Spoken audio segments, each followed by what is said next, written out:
vient de faire la méthode de moindre carré via GeoGebra. Maintenant, on va voir comment travailler sur le tableur ici de Google, donc Google Sheet. Je tape dans ma barre de recherche sheet.new. J'arrive sur ma page et je vais faire comme tout à l'heure, c'est-à-dire encoder mes petits xi et mes petits yi. On peut peut-être plus facilement que sur GeoGebra légèrement harmoniser tout ça. Je vais faire la même chose, on va calculer le x moyen et le y moyen que je vais appeler x bar et y bar par facilité au niveau des notations. Même chose, on se place en dessous, égal, on tape moyenne ou en anglais average. Voilà.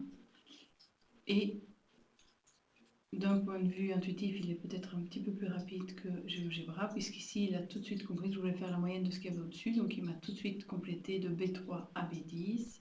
Je vais faire la même chose ici, moyenne, et alors là, c'est vous qui sélectionnez, on voit ici en rose, de C3 à C10, ou vous tapez C3 2.C10, vous fermez bien la parenthèse pour valider, les petits pointillés apparaissent, Enter, 14,2, on tombe sur les mêmes moyennes que tout à l'heure, donc jusque-là, tout va bien. Les grands YI, je veux faire la différence entre ce qui est en petit xi et la moyenne 53,25, mais cette moyenne 53,25, je veux toujours prendre ce qui est en cellule 13, en ligne 13, même si je descends, et là, le côté intuitif de Google Sheet, hops, me pré-remplit toute la colonne. Même chose en YI. Alors en YI, je veux faire la différence cette fois-ci entre les petits Y et la moyenne 14,2. Donc je sélectionne C3 et je retranche C13. Pas bouger le curseur à cet endroit-là. C13, je mets le petit dollar devant le 13.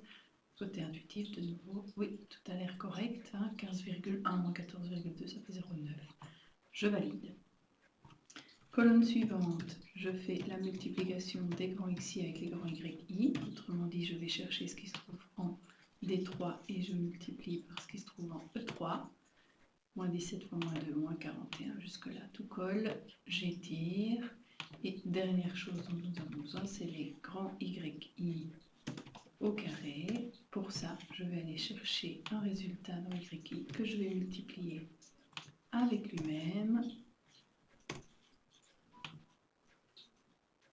Et j'étire vers le bas.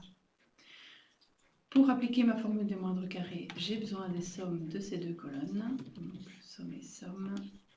La somme de la colonne F, c'est égal à, en anglais, somme F3, F10, c'est tout à fait ce que je veux, ça fait 82,3. Même chose ici, égale somme de G3 à G10, je ferme ma parenthèse, 762, 875.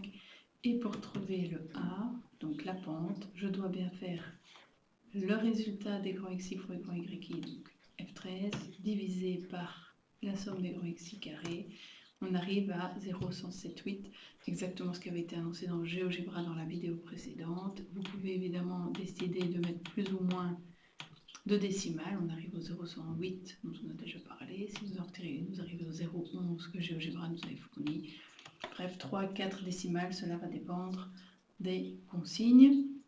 Pour vérifier votre résultat, c'est comme précédemment. Donc vous allez dans Insertion, Graphique. Dans Graphique, vous sélectionnez non pas un graphique à colonne, mais vous voulez un nuage de points. Et dans la personnalisation de votre série, vous pouvez afficher une courbe de tendance avec un libellé qui utilise l'équation. Et on voit qu'on retrouve 0,108 plus l'ordonnale origine de 8,47. L'ordonnale origine, pour rappel, il faut remplacer dans l'équation de la droite, l'équation de droite a toujours la forme AX plus B, et bien vous remplacez le A par 0,1079 qu'on vient de trouver ici, et le X et le Y, vous les remplacez par le X bar et le Y bar, le point moyen qui appartient bien à cette droite. Et vous allez trouver, en isolant et en effectuant isolant le B, trouver une valeur proche de 8,47. Voilà qui clôture cette introduction sur Google Sheet. Vous n'oubliez pas de donner un nom et d'aller enregistrer votre fichier, évidemment, dans votre dossier de statistiques. Et si vous l'avez fait, un dossier qui concerne ce travail sur les droites de régression avec la méthode des moindres carrés.